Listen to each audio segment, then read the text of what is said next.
अस्सलाम वालेकुम, आप फेस टू फेस देख रहे हैं। मैं हूं मोहम्मद अकबर बाजवा, मेरे साथ लाहौर स्टूडियोज़ में ताहिर मलिक साहब मौजूद हैं। पाकिस्तान तहरीक इंसाफ, आप बयानात भी सुन रहे थे, इमरान खान साहब भी, उनकी कोशिश ये है कि जल्द अज जल्द इलेक्शन हो जाएं। पंजाब असम्बली डिज़ोल्व हो गई है, लेकिन वज़ीर आला पंजाब पर कोई इत्तफाक़ राय सियासी जमातों का आपस में नहीं हो सका। वो इलेक्शन कमीशन के अंदर मामला जाएगा और वहाँ पर कोई नई कॉन्ट्रोवर्सी जन्म ले सकती है। उसके अलावा एक आम खबर जो हमने आज प्रोग्राम में डिस्कस करनी है वो ये कि वज़ीर आज़म शहबाज शरीफ साहब के साहबजादे सलमान शहबाज पर 16.3 अरब रुपए का उन पर इल्ज़ाम था कि मनी लॉन्ड्रिंग की है उन्होंने 2008 से 2018 के दरमियान। और FIA ने मनी ट्रेल जो है वो 17,000 क्रेडिट ट्रांजैक्शंस की हमें शहजाद अकबर साहब भी बताते थे। उन्होंने जो केस बनाया वो अदालत के अंदर हम भी सुनते थे। आज FIA ने कह दिया कि जनाब हमारे पास सबूत ही नहीं है और सबूतों की कमी की बुनियाद पर क्लीन चिट दे दी है सलमान शहबाज साहब को। हमारे साथ मारूफ कानूनदान अजहर सिद्दीक साहब मौजूद हैं, उनसे बात करते हैं। अजहर साहब, ये अचानक इतने सबूत इकट्ठे करके रखे हुए थे FIA ने, अब आके उन्होंने कह दिया हमें सबूत मिला ही कोई नहीं है, ये मेरिट पे बंद कर दें जी इसको। अदालत ने भी कहा जी बिस्मिल्लाह, बिल्कुल ठीक फैसला है, दें क्लीन चिट, फर्क कराएं इसको, कोई जरूरत नहीं इस तरह की इन्वेस्टिगेशन करने की। क्या हुआ सर? बहुत शुक्रिया। ऑपरेशन रजीम चेंज के दिनों में जो मुझे सुनते रहे हैं, तो मैंने तो बात कह दी थी कि 6 काम करने हैं। एक तो नैब का खत्म करना है, नैब के केसेस खत्म करने हैं, FIA के जरिए जितने मनी लॉन्ड्रिंग के केसेस है वो खत्म कराने हैं, और इसी तरह चेयरमैन नैब लगाना, ये सारी मैं बातें कह चुका हूँ। ये ज़हन में रखिएगा कि आपको पता है जो पनामा केस था एवनफील्ड का, ओपन एंड शट केस है। प्रॉपर्टी खरीदी उन्होंने, मनी ट्रेल कोई नहीं, कैसा नहीं गया, और उसमें अपील फाइल नहीं की। मैं उसको हुदैबिया 2 कहता हूँ। हुदैबिया 1 में ऐसा हुआ था, अपील फाइल नहीं की गई। फिर इससे पहले शहबाज शरीफ को जब 16 अरब के केस में जब बरी किया, तो उसमें भी अभी तक अपील फाइल नहीं की। क्यों अपील फाइल नहीं की? ये है महकमा FIA राना सनाउल्लाह के अंडर आता है। राना सनाउल्लाह तो मौजूदा गवर्नमेंट के, और इसीलिए अभी तक देखे जो कोई भी है, गलत है या सही है, उसकी अपील तो फाइल करनी चाहिए थी ना, अपील क्यों नहीं फाइल की? और ये नैब के अंदर भी ये हुआ, और इस केस के अंदर भी देखें, बड़ी सिंपल सी बात है। अगर तो वाकई जायज तरीके से है, और ये ओपन शट केस किस तरह से है? पाकिस्तान से मुश्ताक चीनी, पाकिस्तान से पैसा जाता है हुंडी के जरिए, और बकायदा सबूत मौजूद है कि किस तरह पैसा लेयरिंग के जरिए वहां गया, और फिर वहां जो लोग हैं जो कभी दुबई गए नहीं, कभी बाहर, लेकिन उनके अकाउंटों से पैसा आ रहा है यहाँ पर, और वो पैसा जो है वो फॉरेन एक्सचेंज रेगुलेशन एक्ट के तहत कह रहे हैं कि फॉरेन रेमिटेंस आ रही है, तो इसलिए इसमें टैक्स भी नहीं होगा। वो क्वेश्चन तो है कि एक डर्टी मनी है, जो डर्टी मनी है पहले दिन से, और उनके पास पाकिस्तान में सोर्स नहीं है। या देखें, आपको एक दफा पहले भी कहा है, ताहिर मलिक साहब बैठे हैं, बताएंगे, इनके भी इनामी बॉन्ड निकलते रहे हैं, बड़े बड़े इनामी बॉन्ड निकले हैं इनके, या को बाहर से पैसे भेजते हैं, या इनामी बॉन्ड निकलते हैं, या तोहफे लेते हैं, बड़े इनामी बॉन्ड। ये बड़ी तारीखी बात बता रहा हूँ मैं आपको, ये हकीकत है। यानी पैसा इस तरह तो वाइड किया जाता रहा है, और आप कहें कि जनाब है कोई सोर्स नहीं।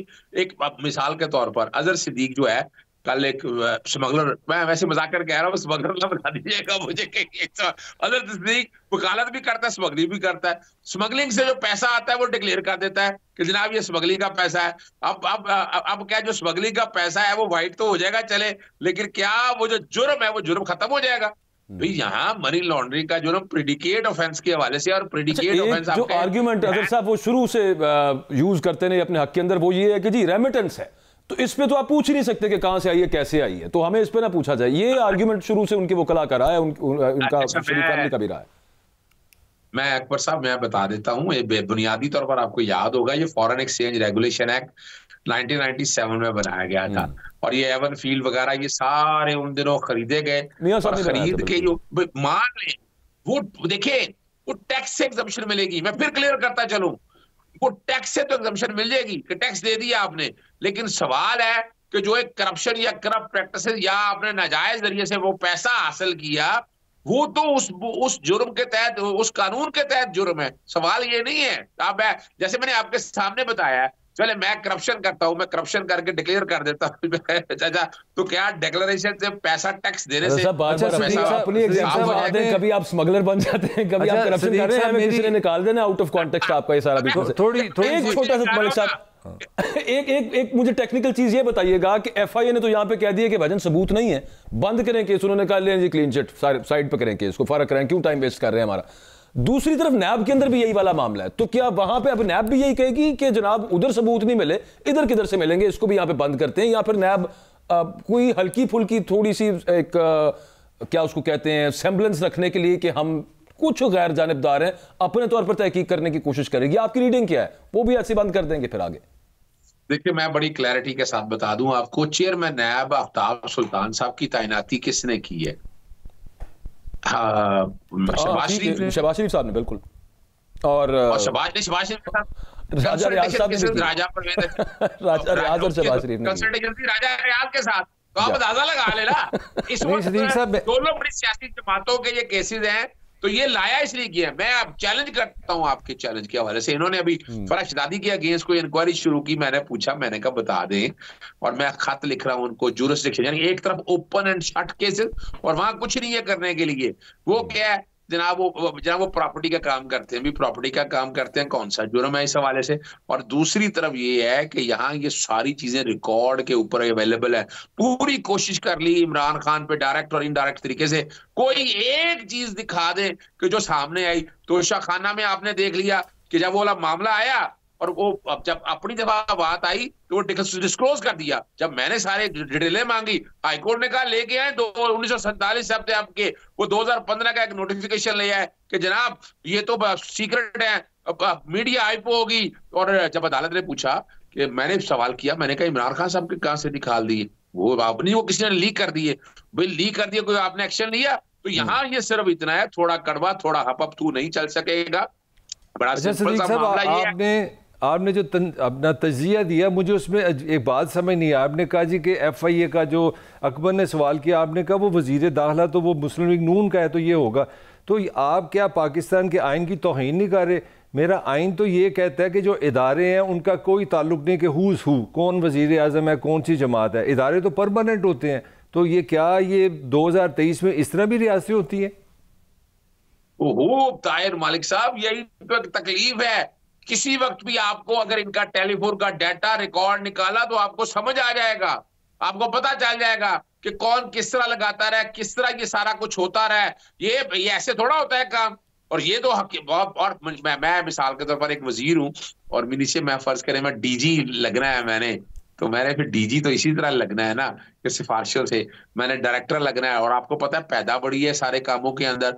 आप FIA में किसी जगह आ जाए तो आपकी आमदन तो आपके वहमो गुमान में। और वो एक अलग बात है कि नैब का एक इदारा था जहां इन्होंने गंदा ज्यादा कर दिया 66 सियासतदानों के नाम पर, कि जहां पॉसिबिलिटी थी कि आप करप्शन या अब तो 50 करोड़ से कम करप्शन नहीं है। 100 बंदे अगर हों आप हैं, और अगर आप जब तक करप्शन यानी कोई जायदाद खरीद, लेकिन ये at the very same time other साहब ये तो वे आउट लगता है। अब नई तरमीम के बाद बेहतरीन तरीका ये है कि करप्शन भाईजान करनी है तो 50 करोड़ से नीचे नहीं करनी, ये वरना गुनाह है। 50 करोड़ से ऊपर करप्शन करो। दूसरा तरीका ये है मुल्क से बाहर निकल जाओ, 4 साल इंतजार करो, किसी सियासी पार्टी का हिस्सा बनो, टैके से वापस आओ, केस बंद कराओ। 48 करोड़ दो कर लिए। यही तो मैं कह रही हूं, मैं ताहिर मलिक साहब बड़ा आसान कह रहा हूं ना। और दूसरी बात देखें, अच्छा चले ये करप्शन को तो मान लेते हैं हम। अब ये बताएं कि आपकी PTI का मौकफ है। आज मैं सुन रहा था जफर अली साहब को कि जो पंजाब का निगरान वज़ीर आला बनेगा वो पॉलिटिकल नहीं होना चाहिए, पॉलिटिकल इन्वॉल्वमेंट नहीं होनी चाहिए। तो ये जो वो कह रहे थे हम इसके खिलाफ अदालत में जाएंगे, ये कहाँ तक लीगल बात है? क्योंकि मोहसिन नकवी पे एक तनकीद हो रही है कि वो पॉलिटिकल इन्वॉल्वमेंट है, इसकी लीगैलिटी क्या है? अच्छा देखिए, जो कि अब लोग बातें करते हैं तो बड़ा मुश्किल है डिफेंड करना। ऑपरेशन रजीम चेंज में हमने देखा कि आसफ अली जरदारी साहब के साथ दोस्ती है हमारी उनके साथ, लेकिन ये मैं तो समझता हूं उन्हें खुद भी नहीं इस बारे काम के अंदर आना चाहिए कि उनका, जो कि देखिए उंगली पे सवाल बड़े उठ गए हैं। निगरान के ऊपर अगर इस तरह के सवाल उठ जाए ना, उन्हें खुद पीछे हट जाना चाहिए बजाय इस कॉन्टेक्स्ट में। और दूसरा जो बात है ना कि इवल जीनियस अगर हो या जैसे भी हो, अब हमें आप और हमें सबको पता है कि इलेक्शन कमीशन में कुछ मैच चीजें फिक्स हुई हैं कि कल 2 नाम जो गए हैं असूली तौर पर, तो ना ये 4 नाम जो है ना, चारों नामों को अगर आप सामने रखकर देख लें, मैं छोड़ दूं इस बात को, आप ये जितनी कंट्रोवर्सीज आ गई हैं, बल्कि यहां तो चाहिए इलेक्शन कमीशन खुद अपना नाम दे दे और खुद कॉन्स्टिट्यूशन के मुताबिक तो उन्हीं नामों में से उन्होंने चूज करना है। लेकिन देखें, एक जो लीगल क्वेश्चन अगर साहब जरा हमारी और देखने वालों की रहनुमाई इस पे कर दें, तो ताहिर मलिक साहब भी कह रहे थे, मैं थोड़ा सा उसको और रिफ्रेश करता हूं। अगर मोहसिन नकवी साहब को लगा दिया जाता है तो ये तो कोई पाबंदी नहीं है बाय द कॉन्स्टिट्यूशन उनके ऊपर कि चूंकि वो मुतनाज़े हो गए हैं, किसी के साथ उनकी एफिलिएशन आ गई है, भाई नाम आ गया वो लग सकते हैं। तो कानून तो नहीं ना रोकता इलेक्शन कमीशन को रोकने से, मोहसिन नकवी को लगाने से रोकता तो नहीं है कानून। देखें, अभी तक तो सवाल चूंकि सारे उठ गए हैं ना, अब उंगलियां उठ गई हैं, बातें उठ गई हैं सारी। एक आदमी ये अनब्लेमिश कैरेक्टर का आदमी होना चाहिए, उसपे कोई दाग धब्बा या उंगली नहीं होनी चाहिए। उनके हवाले से सुनना है, कोई वॉलंटरी रिटर्न किया है, मैं उनमें नहीं जाना चाहता। सवाल बड़ा सीधा सा है कि आपने केयर टेकर सेटअप पे एक ऐसा आदमी लगाना है जिसकी किसी भी तरह से, यानी मिसाल के तौर पर अगर नवाज सुबेरा साहब देखा जाए, उनका किसी पार्टी में टिल्ट मुझे नजर नहीं आता। मैं चीमा साहब की बात करता हूँ, नवीद, हालांकि उनका ताल्लुक अपना पाकिस्तान मुस्लिम लीग नून के साथ चला आ रहा है। नासिर खोसा उनके नाम थे, पाकिस्तान तहरीक इंसाफ और जगह लगता या नहीं लगता। लेकिन एक बात बड़ी वाज़ेह है, आहद चीमा के बारे में, आहद नहीं, चीमा डीजीएलडीए रहे हैं, मैंने उनके खिलाफ कई रेफरेंसेस फाइल किए हैं। तो वहां अगर मामला तो वहां देखें, अगर यहाँ कोई अकलमंद माजरत का बुरा ना लग जाए किसी को मेरी इस बात का, तो ये बड़ा आसान काम था। इनमें से मैं जिसका किसी का नाम निकाल रहा हूँ उसी पे नाम पे कंसेंसस कर दें, बात खत्म हो गई। अजहर साहब, ये जो दोनों बंदे लगाए, जो नाम दिए, इधर से आहद चीमा का नाम आ गया, इधर से अहमद नवाज सुखेरा का नाम आ गया। सुखेरा साहब अभी ऑन जॉब है, उन्होंने रिलिंक्विश करनी है अपनी जो उनकी जितनी भी सर्विस रह गई हुई है, उससे पहले आपने नाम दे दिया। ये किस किस्म का फैसला था? मुझे तो इसकी भी समझ नहीं आ रही, तहरीक इंसाफ ने ये नाम क्यों दिया? अच्छा, मैं चूंकि यहाँ वजह ये है कि चीफ मिनिस्टर वगैरह के ऊपर तो कंडीशन ऐसी नहीं है। जहां तक आपने पार्लियामेंटेरियन बनना है, अगर एमएनए वगैरह बनना है ना, तो चूंकि ये इलेक्शन लड़ नहीं सकते। एमएनए के या एमपीए बनना है तो उसके लिए है कि 2 साल की सर्विस आपने छोड़ के आना है। लेकिन ये डिवाइडेड है ना सर, इस पे भी ओपिनियन, बहुत सारे कानूनदान ये कहते हैं कि जी मैं इसीलिए, देखिए, मैं इसीलिए क्या हल दे रहा हूँ, क्योंकि उंगलियां उठ गई ना, चारों नामों पे उंगली उठ गई। छोड़े इस बात को, चारों नामों पे उंगलियां उठ गई हैं। तो इन हालात के अंदर जब चारों नामों के ऊपर उंगलियां उठ जाएं तो कानून बड़ा, आइन बड़ा क्लियर है। इलेक्शन साफ साफ करानी है, इलेक्शन कमीशन है। इस वक्त इलेक्शन कमीशन आइन के आर्टिकल 218(3) के तहत मैं समझता हूं उन्हें कोई 5वां नाम, कोई और नाम जिसपे किसी को ना हो, वो बैठ के उसका बनाए कि यहाँ जो इस तरह हो गई है, वो मीटिंग बिठाएं। मीटिंग बिठाने के बाद वो कहें जी चूंकि यहाँ नाम बड़े, उंगलियां बड़ी उठ गई हैं, इसलिए हम समझते हैं कि साफ साफ इलेक्शन को जिम्मेदारी उनकी है। अच्छा चलिए, बिल्कुल ठीक हो गया। अब बात सर खत्म करते हैं। बात ये है कि ये बात आपकी दुरुस्त है, लेकिन मोरालिटी कितनी कोई, हम जितनी देर से डिस्कस कर रहे हैं, कौन सी इसके अंदर मोरालिटी है? लेकिन एक छोटी सी चीज आप ऐड कर लीजिएगा उसके साथ। मैं ये पूछना चाह रहा हूं सर कि फर्ज कर लेते हैं लगा दिया इलेक्शन कमीशन ने सैयद मोहसिन नकवी साहब को निगरान वजीर आला पंजाब, चले जाएं कोर्ट जाके, तहरीक इंसाफ सुप्रीम कोर्ट चली जाए, हाई कोर्ट चली जाए, क्या निकलेगा उसमें से? अच्छा, इसके साथ मेरा भी ऐड कर लें अपना सदीक। मैं जो सवाल करना चाह रहा हूँ कि खान साहब ने असेंबली तोड़ी, जो मर्जी उनकी पॉलिटिकल राइट था, असेंबली तोड़ने का मतलब था 90 दिन इलेक्शन। अब 90 दिन याद है, हमने इस पर भी डिबेट की। 3 दिन पहले ज़ाया हो गए 2020 मैच बिटवीन चीफ मिनिस्टर और अपना अपोजिशन हेड, फिर 3 दिन पार्लियामान हो गया, 3 दिन ये लगा ले, 10 दिन तो यहाँ पे 100 डेज हो गया। अब आप बातें कर रहे हैं हमने अदालतों में जाना है और इस निज़ाम को आप मेरे से बेहतर समझते हैं, तो ये 90 दिन आपको नज़र आ रहे हैं आगे अगर इसी प्रोसेस से चलते रहे? अच्छा, जिस किसी ने भी मशवरा ये सोचा हुआ है कि इसको चैलेंज करना है, पहली बात तो मैं समझता हूं कि हमारी अदालतें ना इस मामले में इंटरफियर नहीं करेंगी, जो कि मामला ये एक्सरसाइज ऑफ डिस्क्रिशन का है, इख्तियार के इस्तेमाल करने का है। और चूंकि केयर टेकर सेटअप के ऊपर बड़ी कदगने हैं, ट्रांसफर पोस्टिंग वाला को 10 के करीब जजमेंटें मौजूद है कि उनका इख्तियार कितना का है। यहाँ जो बात बड़ी सिंपल सी बात है, अगर इसको आप चैलेंज करेंगे, इसका मतलब है इलेक्शन आप खुद डिले करेंगे, और ये रीजनिंग बनेगी आर्टिकल 254 के साथ जब मिलाकर तनाज़ा नजर आ रहा है। एक्चुअली वो प्रोग्राम का वक्त उसके हिसाब से, बहुत शुक्रिया, सेगमेंट का वक्त खत्म हो गया। अजहर सिद्दीक साहब, आपने अपना कीमती वक्त दिया। एक ब्रेक लेते हैं, ब्रेक से वापस आते हैं तो कुछ बात करेंगे कराची की सूरत हाल की। वहां पे पाकिस्तान तहरीक इंसाफ क्यों अभी इल्हाक नहीं करना चाह रही अपना मेयर बनाने के लिए जमात इस्लामी के साथ। अली जैदी साहब हमारे साथ होंगे, स्टे विद अस।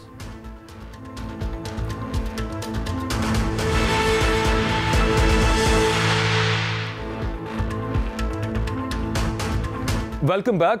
कराची के जो बलदियाती इलेक्शंस हुए हैदराबाद कराची के, वहां पर रिजल्ट्स डिले हुए और अभी तक बहुत सारे मामलात रिजल्ट्स के हवाले से मैं कहूँगा फंसे हुए हैं। अभी तक उनके ऊपर फड्डा है कि मामला आगे क्या बनेगा। अब मेयर कौन होगा, किसी जमात के पास क्लियर मेजॉरिटी नहीं है, या तो पीपल्स पार्टी और जमात इस्लामी। एक मुलाकात उनकी भी हो चुकी है और पाकिस्तान तहरीक इंसाफ के हवाले से भी खबर आई कि Jamaat Islami has approached PTI कि आप हमारे साथ मिलकर हुकूमत बनाएं। हमारे साथ तहरीक इंसाफ के कराची से सीनियर लीडर अली जैदी साहब मौजूद हैं। बहुत शुक्रिया अली साहब, आपने वक्त दिया। अब क्या सूरत हाल है सर? एक खबर ये भी चल रही थी कि आपकी जो बातचीत हुई है जमात इस्लामी के साथ, उसमें आपने कोई बहुत ग्रीन सिग्नल नहीं आया अभी पीटीआई की तरफ से कि हम आपके साथ मिलकर हुकूमत बनाते हैं, बल्कि कुछ तहफ़्फ़ुज़ात आपने शेयर किए। देखें, हमारे तहफ़्फ़ुज़ात ही हमने तो बड़ा क्लियरली से एक बात किया है कि जो मैंडेट का तहफ़्फ़ुज़ है वो हर जमहूरी जमात की जिम्मेदारी है। जमात इस्लामी, मैं हाफिज भाई का बड़ा शुक्रगुजार हूँ, वो यहाँ पे आए, उनकी पूरी टीम आई, हमारी टीम कराची की जो थी सारी बैठे और मैंने उनसे अर्ज ये किया कि एक कमेटी बना लेते हैं, क्योंकि हमने ना कोई 40 से ज्यादा यूनियन काउंसिल के ऊपर हमारे सीरियस आते हैं, क्योंकि फॉर्म 11 के ऊपर हम जीते हुए हैं और रिजल्ट उधर चेंज हुआ है। तो 4 उसमें से जो खुली है वो चारों हमारे हाथ में आ गई है, तो हम 40 से 44 पे पहुंच गए। अब हम ये कह रहे हैं कि आपके पास भी फॉर्म 11 है, तो हम और आप आपस में बैठ के जो हमारे और आपके फॉर्म 11 है वो जरा कोलरेट कर लेते हैं, एक कमेटी बना देते हैं ताकि क्लैरिटी आ जाए, क्लैरिटी आ जाए कि उन फॉर्म 11 में हमने बेस इलेक्शन कमीशन को कहा है कि जो फॉर्म 11 है उसके हिसाब से रिजल्ट दे, क्योंकि फॉर्म 11 में प्रिसाइडिंग ऑफिसर का थंबप्रिंट है, सिग्नेचर है, वो आपका आदमी है, हमारा तो नहीं है। तो जहां हम जीते ना हमें थे, तो हम ये समझते हैं कि हमारी तकरीबन 40 और ये 4 और कोई जमा कराई तो करो 44-45 यूनियन काउंसिल और है। आप समझते हैं कि 80 के करीब 80+ सीट्स होनी चाहिए आपकी? जी 80+ सीट्स आप कह रहे हैं कि एक्चुअली पीटीआई की 80+। तो अगर हमारी 80+ होती है तो वहां से किसी न किसी की तो कम होंगी ना, जाहिर है। तो जब बाहर से तो नहीं आएंगी, तो उसके बाद फिर आप ये डिस्कशन में बैठेंगे ना कि मेयर कौन बनेगा और इख्तियारात का क्या फंड है। अभी तो इलेक्शन ही हम नहीं मान रहे, रिजल्ट नहीं मान रहे, तो मैं मेयर की क्या गुफ्तगू करूं? जैदी साहब, लेकिन हाफिज भाई ने इसको उन्होंने कहा कि ठीक है हम आपस में बैठ जाते हैं, 2 बंदे आप हमारे, मैंने इनको सजेस्ट किया कि 2 मैं अपने दे देता हूँ, 2 आप देते हैं और हम आपस में बैठ के ये नोटिफाई करके कमेटी और फटाफट हम। जैदी साहब, अगर वो नहीं बैठते आपके साथ और वो वहां पे जाके पीपल्स पार्टी के साथ गवर्नमेंट बना लेते हैं, क्योंकि खदशा तो नहीं तो उनकी सीट्स कम होने, वो तो उनकी मर्जी है, तो आपके पास फिर ऑप्शन तो नहीं होगा कोई? फिर तो कोई ऑप्शन नहीं रहेगा तहरीक इंसाफ के पास अगर वो दोनों बैठ जाते हैं। ये सारा झगड़ा खाली मेयर बनाने का है या कराची को ठीक करने का है? सही, हमें कोई फर्क नहीं। अगर देखें तो उनका फैसला तो उनका है ना, उन्होंने हमसे ये एग्री किया है कि वो 2 लोगों की कमेटी बनाएंगे। मैंने तो कराची के सदर और सिंध के GA इंफॉर्मेशन अर्सलान गुम्मद और कराची के सदर इब्राल गफार को सीनियर कमेटी लेवल की कमेटी बनाई है, ताकि वो सीनियर मेंबरान है ये कमेटी के, 2 सीनियर पार्टी के मेंबर्स हैं सूबे के सतह पे, और वो बैठ के एक अपना फॉर्म 11 को मैच करके देख लेंगे किसका है। अगर कहीं उनका हमें जरूरत नहीं है, लेकिन हमें ये पता है कि हमारे साथ क्या हुआ है शहर में, therefore we want to have clarity। And you mean कि अगर फॉर्म 11 जो है वो दोनों साइड से टैली होके अगर रिजल्ट वही रहा तो फिर आपको कबूल होगा?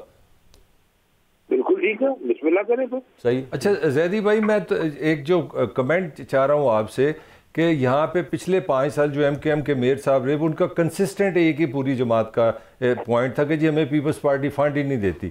तो आपने क्योंकि लफ्ज़ बड़ा अच्छा यूज़ किया कि आपका मकसद कराची की भलाई है, मतलब मैं कोई पॉलिटिकली आप पे कोई तंज नहीं कर रहा। अगर जमात इस्लामी और PTI दोनों अपोजिशन की पार्टी हैं, पीपल्स पार्टी के रेफरेंस से बात कर दो, तो आप इकट्ठे होंगे तो इसमें कराची की भलाई कम नहीं हो जाएगी? पीपल्स पार्टी आपको फंड वो 5 साल रिपीट नहीं कर जाएगी?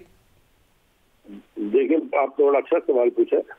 3 इसके मुख्तलिफ पहलू हैं, मैं आपको जल्दी 30 सेकंड में समझा देता हूँ। नंबर एक सुप्रीम कोर्ट ऑफ पाकिस्तान का आर्टिकल 140 के ऊपर एक बिल्कुल क्लियर कट डिसीजन है, जो कि जब जमात जो भी आएगी, जिस जमात का भी मेयर आएगा, चाहे जमात का या PTI का हो, चाहे जिसका भी हो, हम वो आर्टिकल, जो सुप्रीम कोर्ट का डिसीजन है वो इम्प्लीमेंट करवाएंगे। नहीं करेगी सिंध हुकूमत तो हम कंटेम्प्ट में भी जा सकते हैं।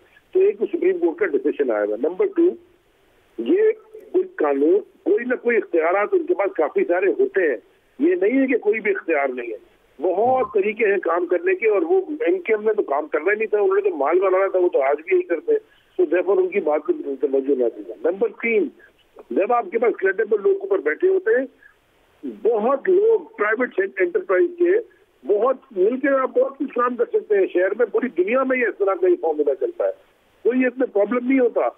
लेकिन अभी तो हाल ये है ना करेंगे ना खुद करेंगे ना किसी और को करने देंगे। सो देयरफॉर ये इसके solutions there are many ways to solve this issue. Reality बात ये रही है पीपल्स पार्टी, क्योंकि उनको सुप्रीम कोर्ट के फैसलों की इम्प्लीमेंटेशन ठीक बिल्कुल सही। अर्बन सिंध में चूंकि उनको मैंडेट नहीं मिलता रहा तो वो हमेशा ये जरूर करते रहेंगे, कहीं से इख्तियारात वो खींच लेते हैं, कहीं से वो फंड्स रिलीज नहीं प्रॉपर करते। सर ये बताएं कि एक आपकी पुरानी एलआई भी रही है जमात इस्लामी, और ऐड करना चाहता हूँ जी, इफ यू अलाउ मी। जी जरी सर, इलेक्शन होने लगा है इस मुल्क में 2 महीने 4 महीने 6 महीने 3 महीने में इंशाल्लाह। वो इलेक्शन में इंशाल्लाह ताला तहरीक इंसाफ हम समझते हैं स्वीप करेगी सेंटर में भी और सूबे में भी इंक्लूडिंग सिंध। फिर हम ये चेंज करेंगे, हम इख्तियार मेयर बनाएंगे। अच्छा जैदी भाई, sorry to cut you off, कुछ लोगों का कहना है कि कराची ने गुस्सा निकाला है तहरीक इंसाफ पे। उन्होंने 2018 में आपको 14, आप भी MNA बने, आपके MP भी बने, तो पता लगा कि वो कह रहे हैं जी खान साहब को 3-3 4-4 घंटे के लिए आए हैं कराची में, कराची डूबा भी और जो पैसे भी दिए उसमें भी वो जो पैकेज का ऐलान हुआ वो पैकेज ही रहा। तो वो तो एक पॉलिटिकल थिंकिंग कह रही है कि कराची में बड़ा गुस्सा है तहरीक इंसाफ ने उनके साथ, वो नहीं दिया जो एक्सपेक्टेशन थी। How true is this? देखिए मैं ओपिनियन है, लेकिन मैं बड़ी माजरत के साथ इसमें मैं ये समझता हूँ कि कराची के लोगों की इंटेलिजेंस की बड़ी इंसल्ट है इस ओपिनियन में, और ये ओपिनियन बड़े तरीके से बनाया जा रहा है। इंसल्ट इसलिए है कि अगर ये बात है हमने जो काम किया तो क्या ये 15 साल की जो पीपल्स पार्टी बैठी उन्होंने क्या धेले का काम किया, इनको किस खाते में वोट पड़ा, यानी कि वो हमसे नाराज होकर पीपल्स पार्टी को वोट देंगे। तो ये तो यानी कि कोई जो जिसने शहर का पूरे मुल्क का तबाही की उनको कौन वोट देगा? तो ये तो एक बड़ी एक इंसल्ट है कराची के लोगों के कि जी मुझे पता है वो एक नैरेटिव इसके ऊपर बिल्ड किया गया है, बहुत तरीके से बिल्ड किया गया है, और कहीं ना कहीं तो ये नैरेटिव चला भी है, लेकिन इसकी वजह ये नहीं थी। अब अली भाई जमात ने एक ये चलता रहा है मामला, हाँ आपकी पार्टी के लोग कहते हैं कि हमारे लोगों ने तो जमात को वोट भी दिए इन इलेक्शंस के अंदर, बलदियाती इलेक्शंस के अंदर, और ओवरऑल जो तंजीम है कराची की उतना एक्टिवली उतना रोबस्टली उन्होंने चूंकि मैनेज नहीं किया, तो इस वजह से सीट्स कम हुई है।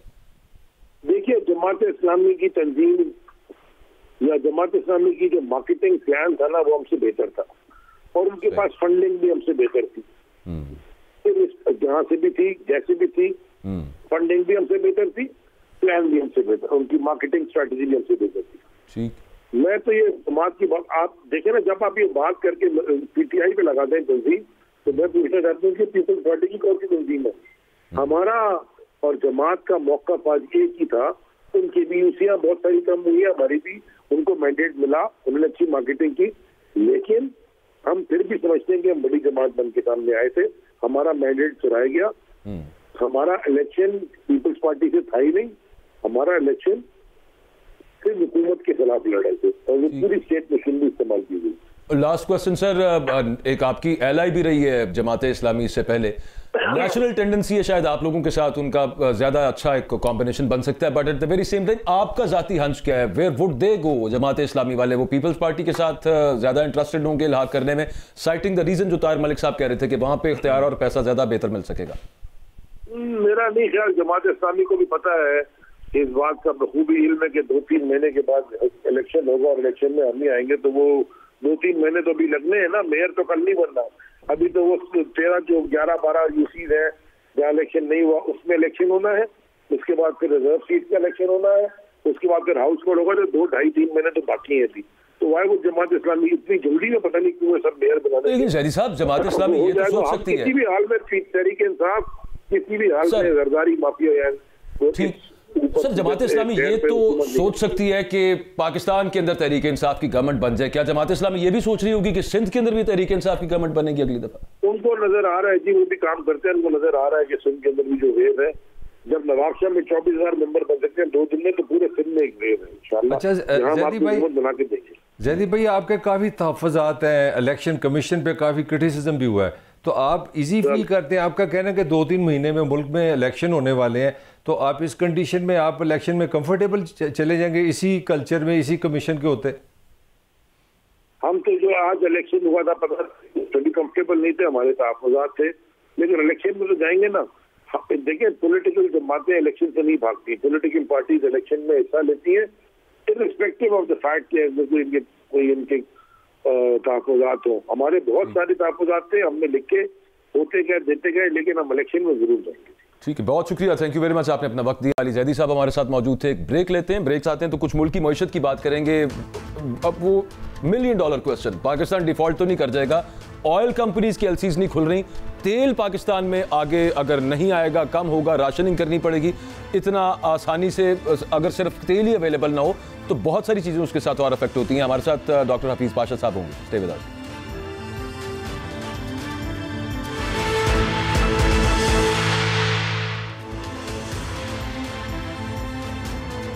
Welcome back. पाकिस्तान इस वक्त अब एक मिनी बजट लाने की तैयारी हो रही है पाकिस्तान के अंदर, और IMF प्रोग्राम जो बहाल नहीं हुआ, अगर ना हो, खुदा ना खास्ता फॉरेन एक्सचेंज रिजर्व्स हमारे रोज बरोज कम होते जा रहे हैं, मजीद कर्जे हमें नहीं मिलेंगे, और जो कर्जे वापस करने हैं वो हम किस तरह से करेंगे, इंपोर्ट्स कैसे करेगा पाकिस्तान। यहाँ पर जो ओवरऑल GDP हमारा नीचे जा रहा है, उसके अलावा महंगाई बढ़ती जा रही है, सैलाब की सूरत हाल थी उसने बहुत तबाही मचाई है। अब आगे जो मुश्किल फैसले वो हमेशा कह देते हैं, IMF ने जो डिमांड की है वो 2 हैं खासतौर पे। एक तो डॉलर को उन्होंने कहा है कि आप इसको इसके ओरिजिनल रेट के ऊपर फ्लो करने दें, और दूसरा गैस और बिजली के टैरिफ्स में इजाफा है। इस सब सूरत हाल पे बात करेंगे, पाकिस्तान आगे किधर जा रहा है, कब तक बेहतरी की उम्मीद हो सकती है। हमारे साथ मारूफ मईशतदान हफीज पाशा साहब मौजूद हैं। अस्सलाम वालेकुम पाशा साहब, कैसे मिजाज हैं? ठीक ठाक है सर आप? वालेकुम सलाम। सर क्या सूरत हाल बन रही है? अभी पाकिस्तान ने फाइनली वी हैव डिसाइडेड कि जो IMF की शराइत हैं, बड़ी सख्त शराइत हैं, वो अब फाइनली मानने को हम तैयार हो गए हैं, तो बहाल हो जाएगा प्रोग्राम सर? बिस्मिल्लाहिर्रहमानिर्रहीम। बात दरअसल ये है कि सितंबर के महीने में IMF का प्रोग्राम फिर से ऑपरेटिव हो चुका था, और उस वक्त हमारी हुकूमत, जो इस वक्त की हुकूमत है, उसने एक लेटर ऑफ इंटेंट इशू किया था, जिसकी हैसियत ये है कि उसमें हमने ये कहा था कि कौन से रिफॉर्म्स हम करेंगे। ये जो आपने जिक्र किया है, ये सारे रिफॉर्म्स उस लेटर ऑफ इंटेंट में मौजूद थे। मगर प्रोग्राम के वापस आने के बाद सितंबर में फिर ख्याल ये था कि हमारा प्रोग्राम जो है वो दिसंबर में रिव्यू हो जाएगा, और 9वां रिव्यू खत्म होने के बाद 10वां रिव्यू की तरफ हम आगे चल पड़ेंगे।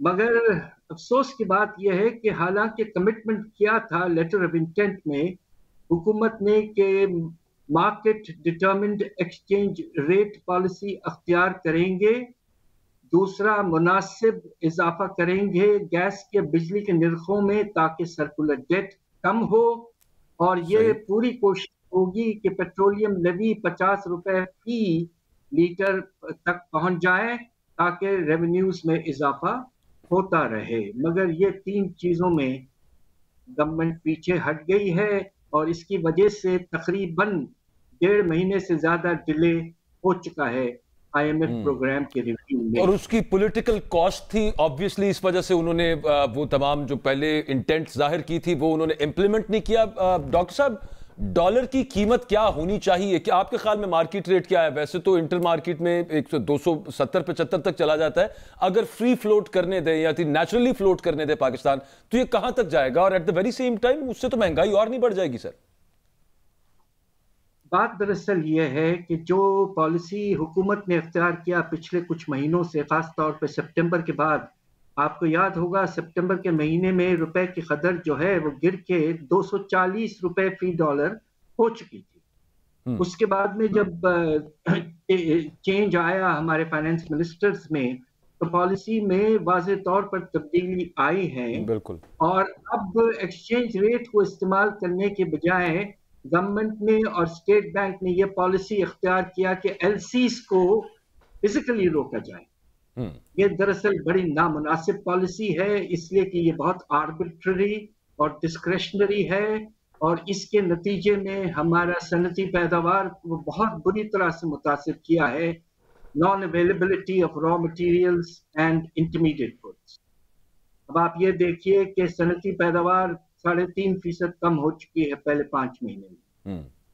तो सवाल ये पैदा होता है कि मुनासिब रेट क्या है। अब आपको हैरत होगी ये सुन के कि हुकूमत ने एलसीज को रोककर जो मिकदार है दरामदात की वॉल्यूम उसको 20-25 से 25% तक कम कर दिया है। इसकी वजह से तो शॉर्टेजेस पैदा हो गई हैं।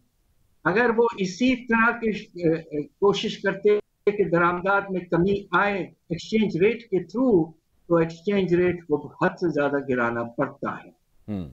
मेरा अंदाजा ये है कि अगर वापस हुकूमत आईएमएफ के साथ एग्रीमेंट के बाद मुनासिब एक्सचेंज रेट पॉलिसी की तरफ जाती है और एलसीज के रोकने का सिलसिला बंद करती है, तो इस वक्त जो रेट 230 के करीब होता जा रहा है आहिस्ता आहिस्ता एक मैनेज फ्लोट के तहत, उसमें तकरीबन 15% इजाफा करना पड़ेगा, ताकि जो गैप है हमारे इस वक्त ओपन मार्केट रेट में यानी कि ब्लैक मार्केट रेट में और आपके इंटरबैंक रेट में वो कम से कम हो जाए, और जो डाइवर्शन इस वक्त हो रहा है रेमिटेंसेस का हवाला की तरफ और एक्सपोर्ट्स का भी हवाले की तरफ काफी हद तक वो कम 40-45 रुपए बढ़ जाएंगे 15% के हिसाब से अगर बात करें। भाई साहब मैं एक सवाल आपसे करना चाह रहा हूँ। एक मिनट 15% से आपका तकरीबन 35 रुपए बढ़ेगा। ठीक, अच्छा पाशा साहब मैं पूछना ये चाह रहा था कि माहिर तो आप हैं, खान साहब ने भी कहा कि या डिफ़ॉल्ट हो जाएंगे या आईएमएफ के पास जाना पड़ेगा। एक बहुत बड़ी जो तादाद है वो सब यही कह रहे हैं जी कि आईएमएफ, तो पूरी दुनिया में तो मेरा ख्याल इस तरह नहीं होता, तो ममालिक तो अपनी इकॉनमी आप भी संभाल लेते हैं, तो क्या वाकई आईएमएफ के बगैर पाकिस्तान इकोनॉमिकली निकल ही नहीं सकता इस हिसाब से? यही एक रास्ता है।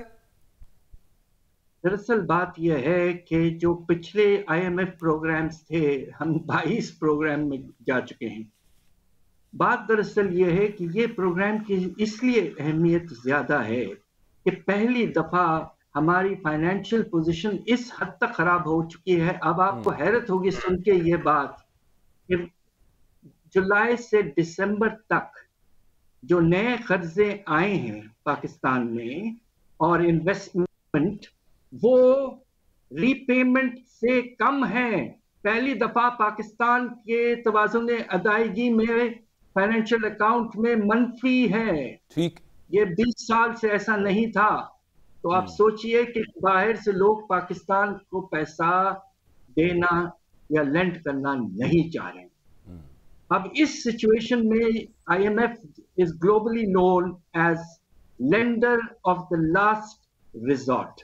अगर आपको आगे चलकर अपने डेट रीपेमेंट्स को रीशेड्यूल करवाना है, जो कि करना पड़ेगा इसलिए कि बोझ हद से ज्यादा बढ़ चुका है और नया पैसा नहीं आ रहा है, तो उस रीशेड्यूलिंग के लिए आपको आईएमएफ की छतरी शदीद उसकी जरूरत होगी।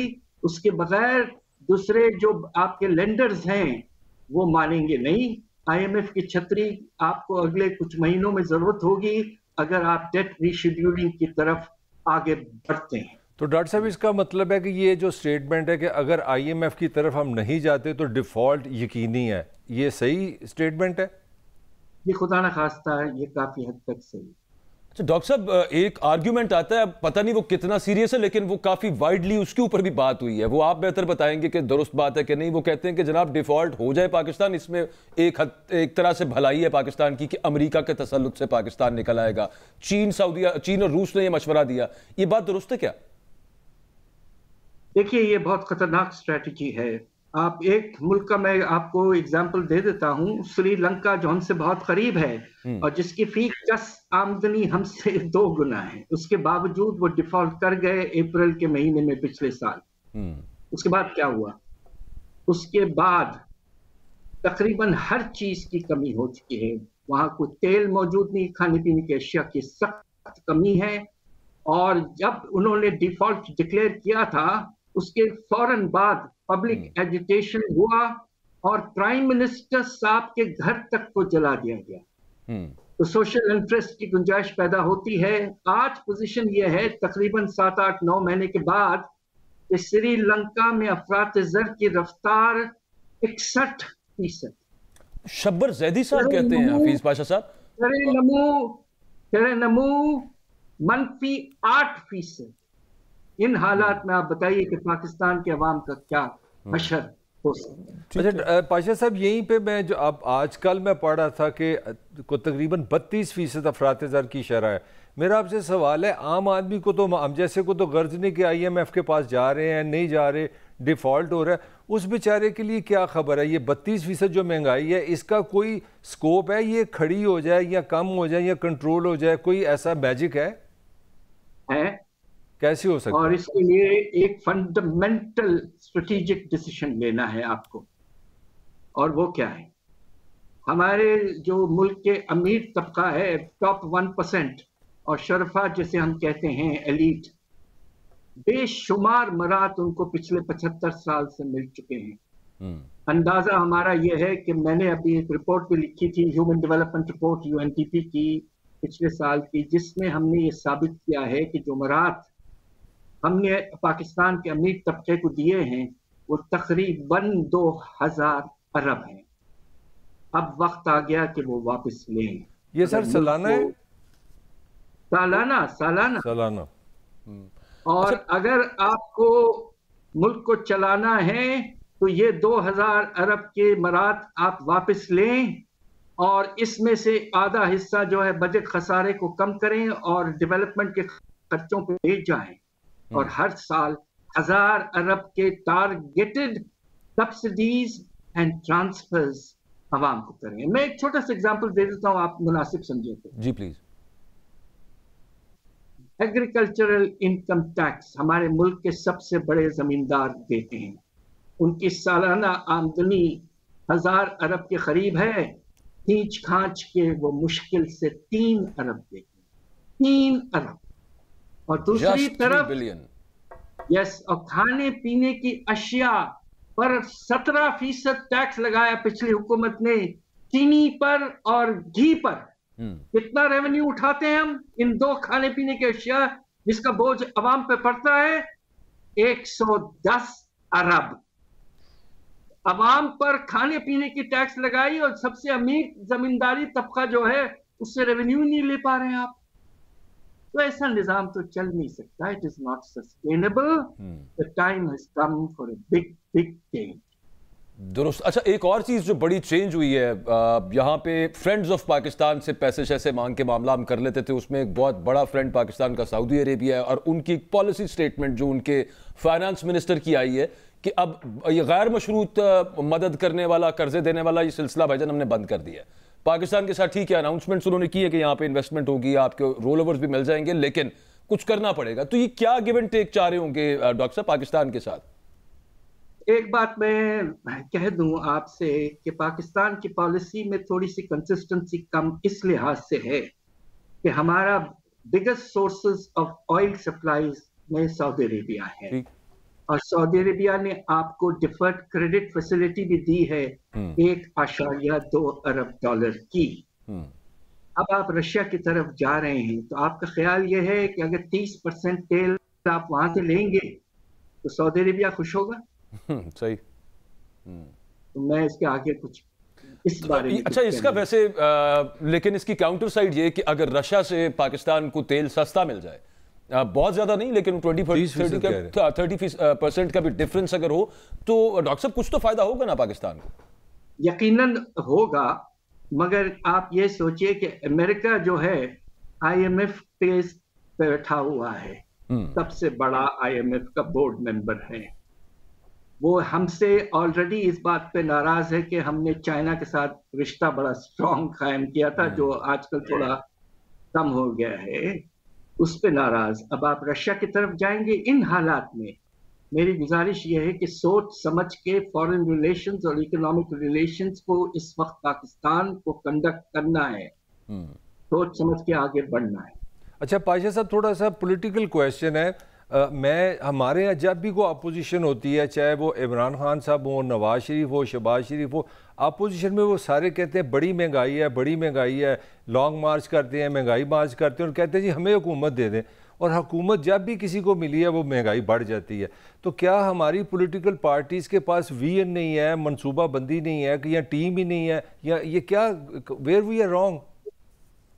बात दरअसल ये है कि जिस तरह मैंने आपसे कहा कि हमारे मुल्क का जो अमीर तबका है वो रास्ता अपना ऐसा ढूंढता है कि आप मुझे ये बताइए कि चीनी पर हमने इंपोर्ट पर इतना प्रोटेक्शन क्यों दिया? वो इसलिए दिया कि जो हमारे डोमेस्टिक शुगर मैन्युफैक्चरर्स हैं वो ज्यादा कीमत चार्ज कर सकें। इस तरह के बेशुमार एग्जाम्पल्स हैं। पार्टली इन्फ्लेशन तो है, यकीनन उसके फैक्टर्स हैं, जबकि इंटरनेशनल इन्फ्लेशन होता है जिस तरह 21 के बाद में हुआ है तो कीमतें तो बढ़ेंगी, मगर कुछ ऐसी चीजें भी हैं जो मोनोपोली बिहेवियर, कार्टेलाइजेशन वगैरह के नतीजे में पाकिस्तान में बहुत बढ़ चुकी हैं। और हमारा प्राइस कंट्रोल का निज़ाम जो कम से कम 30 साल पहले बहुत अच्छा था, प्रोविंशियल लेवल पे होता था, DCs used to take care of it, वो तकरीबन खत्म कर दिया गया है, इसलिए कि ट्रेडर्स की लॉबी बहुत पावरफुल हो गई है सियासी तौर पर। ठीक, एक आखिरी चीज़ डॉक्टर साहब, 2-3 दिन से हम देख रहे हैं खबरें, एलसीज का आपने जिक्र किया, मुख्तलिफ सेक्टर्स की नहीं खुल रही, लेकिन अब तो ऑयल कंपनीज की एलसीज नहीं खुल रही। श्रीलंका भी जिस वक्त डिफॉल्ट हुआ था तो उससे 15-20 दिन पहले वहां पे तेल की शॉर्टेज स्टार्ट हुई थी, अल्लाह ना करे खाकम बदन, लेकिन अब वो जो इंडिकेटर्स हैं वो पाकिस्तान की भी तकरीबन वो वाले पूरे हो रहे हैं, इसको अवर्ट कर लेंगे हम? बात दरअसल ये है कि आपके ऑयल इंपोर्ट का बिल जो है वो आपके टोटल इंपोर्ट का 30 से 35% हो चुका है।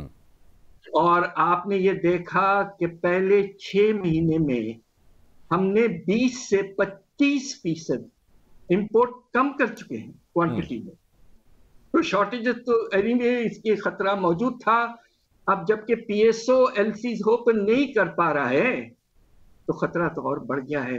और देखिए वक्त ऐसा खुदा न खास्ता आ सकता है जब तेल की राशनिंग हमें करनी पड़ेगी। मुझे बड़े अफसोस से ये कहना पड़ा। अच्छा पाया साहब, आपका मैं आर्टिकल पढ़ा था, आपने लिखा था कि जो जीडीपी ग्रोथ है वो 4 से 2% की तरफ आ रही है। सर इसका क्या मतलब है? नहीं, 4 से 2% तो वर्ल्ड बैंक कह रहा है, मैं तो कह रहा हूं कि ये मनफी होगी, इस साल मनफी हो जाएगी। और इसलिए कि आपका जो सनती शोबा है वो मनफी हो चुका है और सैलाब की वजह से आपका जो एग्रीकल्चरल सेक्टर है उसमें तो हद से ज्यादा कमी आई है। कपास की प्रोडक्शन 40% गिर चुकी है। तो पता नहीं वर्ल्ड बैंक कहां से कहां बातें करता है। ये इंटरनेशनल इदारों में टेक्निकल कैपेसिटी बड़ी लिमिटेड होती है, बस नाम की वजह से गुजारा है। इस वक्त मनफी शरे नमू पाकिस्तान की, मुझे अफसोस से कहना पड़ता है, इसका खतरा बहुत ज्यादा मौजूद है 22-23 के साल में। ठीक है, बहुत शुक्रिया हफीज़ पाशा साहब हमारे साथ मौजूद थे और बड़ी तफसीली तौर पर इकोनॉमी रिलेटेड जो थे उन पर उन्होंने जवाब भी दिए और सोल्यूशंस भी बताए। अशराफिया की जो अयाशियां लगी हुई हैं उनको कट करना है मलिक साहब, मगर देखिए इसके अलावा बाकी चीज़ें सारी फरोई हैं। अकबर जो तकलीफ दे चीज़ है जो मुझे बाकी बड़ा परेशान होना, हम तो आम जुबान में समझते जी कि अगर IMF की तरफ जाएंगे तो आम आदमी को रिलीफ है, मुझे समझ ये कोई रिलीफ नहीं। खुदा ना खास्ता अगर हम चले जाते हैं या नहीं जाते उसकी तो ज़िंदगी पे तो कोई फ़र्क ही नहीं पड़ा, कहीं पर फ़र्क नहीं पड़ा। वो पॉलिसी चेंज करनी पड़ेगी जो वो बात कर रहे थे। 2000 अरब अशराफिया इस फ़कीर मुल्क से अशराफिया को मिल जाता है, कहीं ना कहीं से उनका खांचा लग के 2000 अरब वो ले जाते हैं। प्रोग्राम का वक्त खत्म हो गया है, अपना फीडबैक जरूर दीजिएगा। कल आपसे सेम टाइम सेम चैनल मुलाकात होती है। इजाजत है, अल्लाह।